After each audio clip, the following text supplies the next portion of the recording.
கர்த்தர் அதிசயங்களை செய்கிறார். ஊழியங்கள் வழங்கும் ஜீவ வார்த்தை.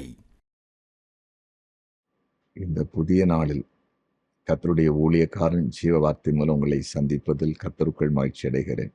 கர்த்தர் உங்களை ஆசீர்வாதமாய் வைப்பார். பிறந்த நாளை காண்கிற உங்களை வாழ்த்துகிறேன். திருமண நாளை காண்கிற குடும்பங்களை வாழ்த்துகிறேன். கர்த்தர் பெரிய காரியங்களை செய்வார். இந்த நாள் துக்கத்தோடு இருக்கிற அவர்களுடைய துக்கத்தை அவர் சந்தோஷமாய் மாற்றுவார், நிச்சயமாய் மாற்றுவார். பயப்படாதீங்க. உங்களை சாட்சியை கர்த்தர் எழும்ப பண்ண போகிறார். இந்த ஜீவ வார்த்தைக்கான வசனத்தை வாசிக்க கேட்போமா? 1 நாளாகமம் 14வது அதிகாரம் 11வது வசனம். அவர்கள் பாகால் பிராசீமுக்கு வந்தபோது தாவீது அவர்களை முறியடித்து தண்ணீர்கள் உடைந்தோடுகிறது போல தேவனின் கையினால் என் சத்துருக்களை உடைந்தோட பண்ணினார் என்றான். அதன் நிமித்தம் அந்த ஸ்தலத்துக்கு பாகால் பிராசீம் என்னும் பேரிட்டார்கள். பாருங்க, தண்ணீர்கள் உடைந்தோடுகிறதை போல கர்த்தர் உடைந்தோட பண்ணினாராம். இன்றைய ஜீவார்த்தின் தலைப்பு சத்துருக்களை உடைந்தோட பண்ணுவான். சத்துருக்களை உடைந்தோட பண்ணுவான். பாருங்க, பெலிஸ்தர்கள் தாவீதுக்கு எதிராக வந்த பொழுது தாவீது ஆண்டோடத்தில் கேட்டு யுத்தம் செய்ய போகலாமா என்று கேட்டு போகும்போது அவன் என்ன செய்தார தெரியுமா? அந்த பெலிஸ்தர்களை தண்ணீர் உடைஞ்சு ஓடியதை போல உடைந்து ஓட பண்ணினார். ஒரு இடத்துல இருக்கிற தண்ணி உடைஞ்சு போகும்போது எப்படி போகும்? ஒரு அணைக்கட்டில் இருக்கிற தண்ணி திறந்து விடும்போது எப்படி போகும்? அந்த மாதிரி எல்லாம் உடைஞ்சி சிதறி போனாங்க. எப்படிப்பட்ட ஆண்டவர் பாருங்களேன்! தேவன் எப்படிப்பட்டவர்! உடைந்தோட பண்ணுகிறவர். தண்ணீர் உடைந்து ஓடுகிறதை போல உடைந்தோட பண்ணுகிறான்.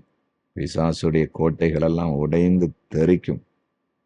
எரிகோவை பாருங்களேன், அப்படியே ஆண்டவர் இடிச்சு தரமட்டமா போட்டார். தேவனால முடியாத காரியம் என்ன இருக்கு?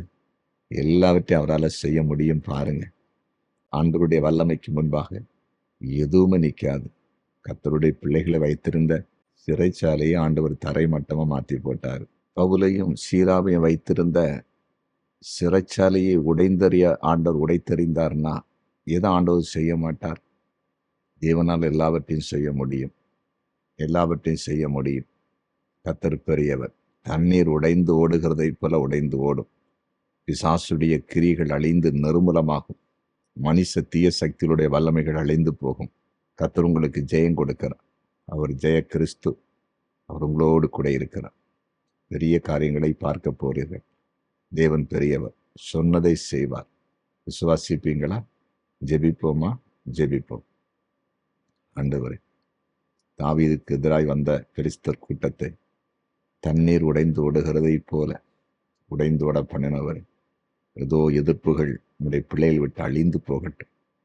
பிசாசுடைய கிரிகள் முற்றிலுமாய் செயலற்று போகட்டும் என்று செபிக்கிறேன். முற்றிலுமாய் செயலற்று போகட்டும். மனுஷ எதிர்ப்புகள் அழிந்து போகட்டும். நீர் அப்படி செய்து விட்டு நன்றி. இப்பொழுது விசேஷமாய் வியாதிஸ்தர்களை தொட்டு சுகமாக்குங்க. சமாதானம் இல்லாதவர்களுக்கு சமாதானத்தை கொடுங்க. சொந்த வீட்டில் அவர்களுக்கு வீட்டை தாங்க. வாலிப பிள்ளைகளை ஆண்டவருக்குள்ளே கொண்டு வாங்க. வாலிப பிள்ளைகளுக்கு திருமணம் நடக்கட்டும். திருமணம் முடிந்த குடும்பங்களில் கற்பத்தின் கனி இல்லாதவங்களுக்கு கற்பத்தின் கனி கிடைக்கட்டும். படித்த பிள்ளைகளுக்கு நிரந்தரமான வேலையை தாரும். கர்த்தருக்கு ஊழியம் செய்கிறவர்கள் தரிசனத்தோடு வல்லமை ஊழியம் செய்யட்டும். இப்பொழுது உடைய ஊழியக்காரன் அனைவரையும் வாழ்த்தி ஆசீர்வதிக்கிறேன். இன்றைக்கு இந்த ஜெபத்தில் பங்கு கொண்ட எல்லாருடைய வாழ்க்கையில் ஒரு அற்புதம் இயேசுவின் நாமத்தில் இன்று இரவுக்குள்ளாக நடக்கட்டும் என்று ஜெபிக்கிறேன். நீர் அப்படி செய்கிறேன். நன்றி. இயேசுவின் நாமத்தில் பிதாவே, ஆமென்.